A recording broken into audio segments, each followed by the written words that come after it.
Good morning, good afternoon, good evening. Friends, Kevin sir back from Personal Tutor. Standard 12th Geography playlist आप लोग मेरे साथ देख रहे हैं.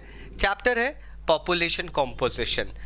Topic that we are going to study today is Rural-Urban Composition. Population study करते समय हमें बहुत सारे फैक्टर्स देखना पड़ते हैं. हमें सोशियो इकोनॉमिक स्ट्रक्चर देखना पड़ता है. हमें जगह का भी तकल्लुफ करना पड़ता है. We need to go ahead and pay importance to the place, the type of composition that varies in rural region and the urban region. इसे हम रिसाइडिंग स्ट्रक्चर कहते हैं. What type of population resides more in rural regions, उसके अंदर भी male female का ratio हमें properly देखना पड़ता है. क्यों? क्योंकि अलग अलग एरियाज में जो भी स्ट्रक्चर होता है it actually provides different kind of lifestyle. Rural lifestyle और अर्बन लाइफस्टाइल में बहुत फर्क होता है दोस्तों, in terms of livelihood and social conditions. Livelihood के हिसाब से अगर हम रूरल और अर्बन लाइफस्टाइल को कंपेयर करेंगे तो लाइवलीहुड में, रूरल लाइफस्टाइल में हमको ज़्यादातर cultivation, crop activities, agriculture based activities ज़्यादा दिखती है. वहीं पे अगर हम अर्बन में देखें तो वहाँ पे हमको information technology, scientific advancement based, education based lifestyles ज़्यादा दिखती है. हमको लाइवलीहुड और जॉब अपॉर्चुनिटीज़ ज़्यादा दिखती है. In the same way social conditions, जाहिर सी बात है, लोग अर्बन एरियाज में ज़्यादा बेटर वे में प्राप्त कर सकते हैं. सिविक कम्युनिटीज़ काफ़ी ज़्यादा इंप्रूव्ड होती है in comparison to the rural places. हमको बहुत सारी चीज़ें डिफरेंट मिलती है between a rural area and an urban area. For example age, sex, occupational structure तो जाहिर बात है डिफरेंट रहता है.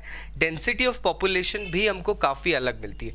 गांव में जाके अगर हम देखते हैं, इनफैक्ट अगर हम साउथ इंडिया के कुछ विलेजेस में जाके देखें तो हमको घर कई 100 मीटर अपार्ट बने हुए दिखते हैं, बीच में खेत होते हैं. यही चीज़ हमको ऑस्ट्रेलियन आउटबैक्स में भी दिखती है. वहाँ भी सेम चीज़ होती है. इनफैक्ट अगर ICSE बोर्ड आप पढ़ेंगे तो you have some chapters in like 4th और 5th standard. You will find that kids out there actually speak to each other on walkie talkies, because telephone lines और mobile towers बिछाना इतने दूर में feasible नहीं रहता है. एक घर के लिए एक टावर थोड़ी बिछाएंगे. So that is different out there. And level of development भी काफ़ी अलग दिखता है. शहरों में लेवल ऑफ डेवलपमेंट बहुत अलग रहता है, गांव में बहुत अलग रहता है. ये वैरायटी जो है अपने रूरल अर्बन कॉम्पोजिशन की, ये हर कंट्री में अलग अलग रहती है. कुछ कंट्रीज फ्रेंड्स ऐसी होती है जो कि सिर्फ रूरल प्रोडक्शन के बेस पर ही टिकी रहती है. फॉर एग्जाम्पल अगर हम कैनेडियन और यूरोपियन कंट्रीज को कंपेयर करें with Asian countries such as Nepal या दूसरी कंट्री जिम्बाब्वे, तो हमें एक मेजर शिफ्ट दिखता है. हालांकि एक मेजर शिफ्ट यूरोपियन और एशियन कंट्रीज के बीच में तो है ही, लेकिन अकॉर्डिंग टू योर बुक अगर आप देखें तो आपको यूरोपियन कंट्रीज और एशियन कंट्रीज, इनफैक्ट कनाडा और जिम्बाब्वे के बीच में आपको बहुत बड़ा एक फर्क दिखता है. यहाँ पे आपको दिखता है कनाडा और यूरोप में आपको दिखेगा that number of females in urban area is higher than number of males. और इसका ऑपोजिट जो है वो आपको नेपाल और जिम्बाब्वे में दिखता है. That means number of males are more in urban areas. वहीं पे रूरल एरिया में कनाडा और यूरोप में मेन ज़्यादा हैं, फीमेल्स का ऑक्यूपेशन कम है. और यहाँ नेपाल, जिम्बाब्वे, इन जगह पे आपको रूरल एरियाज में फीमेल का ऑक्यूपेशन ज़्यादा मिलेगा. अब इसको समझते हैं हम. जहाँ पे फीमेल एक्सेंट्रिक अर्बन सोसाइटीज़ हैं वहाँ पे डेफिनेटली हम देखते हैं कि डेवलप्ड स्ट्रक्चर थोड़ा सा ज़्यादा एक स्ट्रेचर मेंटेन कर चुका है.